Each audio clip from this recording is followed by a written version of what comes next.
상속은 기초공제가 2억입니다. 이거는 국적이 우리나라가 아니더라도 무조건 하여간 상속하면 2억은 일단 공제를 해준다. 안녕하세요. 홍순기 변호사입니다. 이번 시간에는 상속세의 구조와 특징에 관해서 말씀을 드리겠습니다.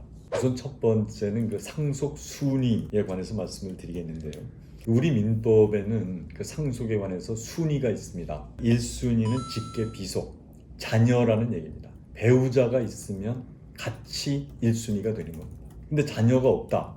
그럴 경우에는 부모님이 2순위입니다. 그때 만약에 배우자가 있다. 그러면 이제 배우자가 공동으로 2순위가 됩니다. 그런데 자녀도 없고 부모도 안 계신다. 그런데 배우자는 있다. 그러면 배우자가 단독으로 상속합니다. 3순위는 형제자매입니다. 자녀도 없고 부모도 없고 배우자도 없다. 그럴 경우에는 돌아가신 분의 형제자매가 3순위가 되는 거죠. 근데 형제자매도 없다. 그럼 사촌 이내에 반계혈족이라 그랬는데 사촌까지는 상속순위에 들어있습니다. 그럼 예를 들어서 삼촌이 있으면 사촌은 못 받는 겁니다. 그러니까 가까운 순서대로 그렇게 받는다. 그렇게 생각을 하시면 되겠고요. 그 다음에 이제 우리 민법에 상속 지분도 정해져 있습니다. 공동으로 상속하는 이제 공동상속인들은 지분이 같습니다. 그런데 이제 배우자가 있으면 배우자는 50%를 더 받는다. 자녀가 2명 있고 배우자가 1명 있을 때 자녀를 1이라고 했을 때 배우자의 지분은 1.5, 전체를 더해서 3.5가 분모가 되면 배우자는 그 중에 1.5, 자녀는 3.5분의 1 이렇게 되는 거죠. 다음 세 번째는 상속세 과세 가액을 어떻게 계산하느냐 그 구조에 관해서 좀 말씀을 드리겠습니다. 상속 재산에서 채무를 빼고 상속세 과세 가액이 결정되면 거기서 이제 공제를 빼고 그 다음에 이제 과세 표준을 만들고 나서 세율을 곱하고 그리고 나서 증여세 낸 거는 빼주는 거죠. 10년 동안에 만약에 증여세를 냈다면 그건 빼주겠다. 그 다음에 요즘에는 이제 신고를 하시면 신고 납부를 하시면 3%를 또 빼주는데 그렇게 되면 이제 납부세액이 계산된다. 이제 본래 남아있는 상속 재산이 있잖아요. 장례 비용이나 채무를 빼고 사전 증여 재산을 더하는데요. 그 사전 증여 재산이라는 게 10년 이내에 증여한 거는 상속세에 가산한다고 말씀을 드렸잖아요. 상속인이 아닌 사람한테 증여한 부분은 5년 이내에 한 것만 상속세에 가산을 합니다. 예를 들면은 사위나 며느리, 손자, 손녀한테 증여한 것은 5년 이내에 증여한 것만 상속재산에 가산한다. 그 다음에 이제 추정상속재산, 간주상속재산, 그래서 복잡한 얘기가 많은데 만약에 돌아가시기 한 2년 이내에 예금을 막 뺐다, 어떤 채무를 부담했다, 그것도 상속재산에 넣겠다는 말입니다. 또 하나는 사망보험금이나 퇴직금이 본래는 이게 상속 재산에 들어가는 건 아닌데 민법상은 아닌데 세법상은 이것도 집어넣어서 계산하겠다. 좀 이제 복잡하시더라도 그 정도로 이해하시면 좋겠고요. 그 다음에 이제 상속 공제에 관해서 말씀을 드리겠습니다. 우선 인적 공제인데요. 일단은 상속은 기초 공제가 2억입니다.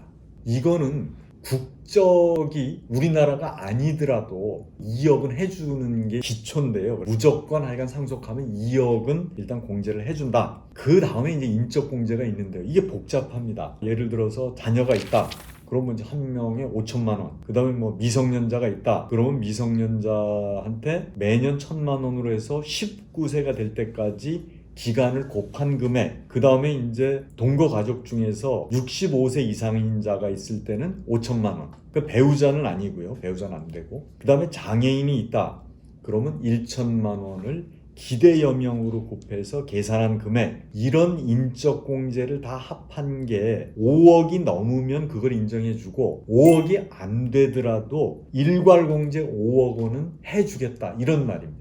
그래서 이제 쉽게 생각하셔서 기본적으로 자녀가 있다 그러면은 5억은 된다 이렇게 생각하시면 되고요. 배우자가 없을 때 얘기입니다. 자녀하고 배우자가 있다 그러면은 10억은 공제가 됩니다.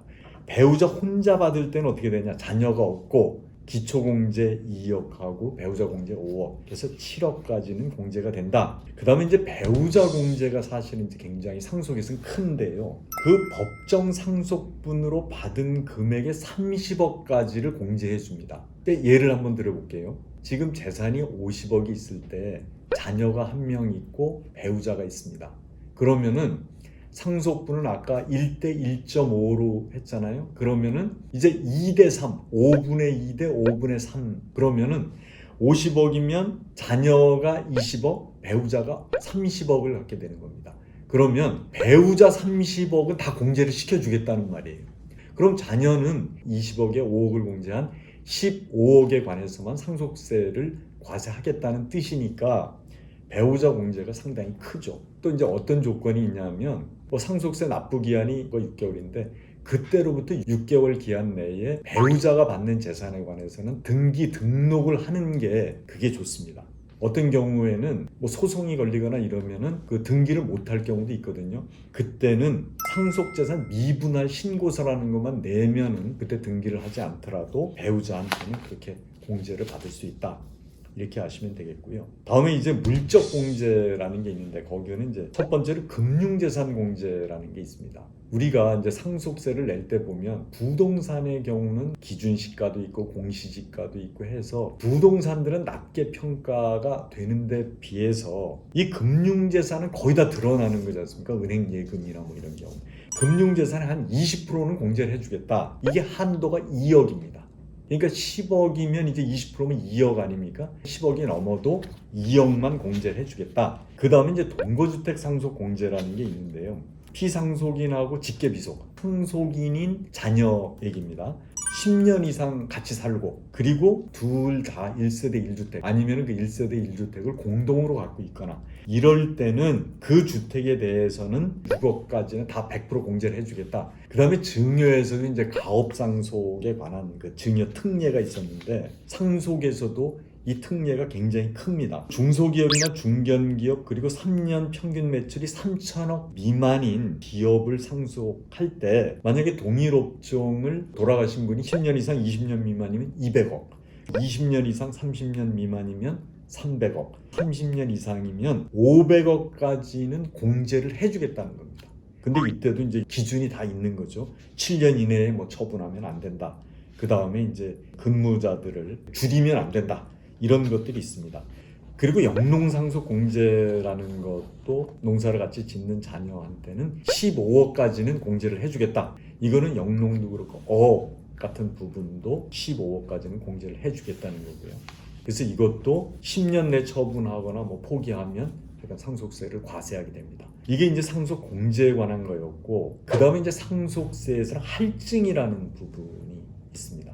예를 들어서 자녀한테 주지 않고 손주들한테 주겠다. 이렇게 될 때는 30%로 상속세를 더 받겠다는 겁니다. 손주가 미성년자고 상속재산이 20억이 넘는다. 그럼 40%를 할증하겠다는 겁니다.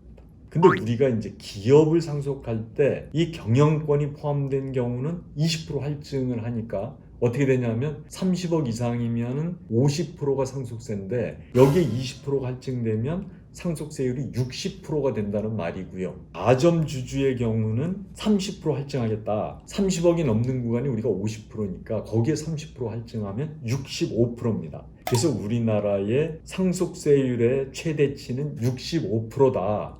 그래서 기업을 경영하시는 분들이 이렇게 높은 상속세율이 어디 있냐 이렇게 얘기하는 부분이 바로 이 부분이 되어 있습니다. 그리고 이제 상속세 그 신고하고 납부에 관해서 말씀을 드리겠습니다. 상속세는 그 6개월 기간 내에 신고하고 납부하셔야 되는데 만약에 신고하지 않았다. 그럼 가산세를 20% 내셔야 되는데 예를 들어서 허위 신고를 했다. 40%를 이제 가산을 해서 내야 됩니다.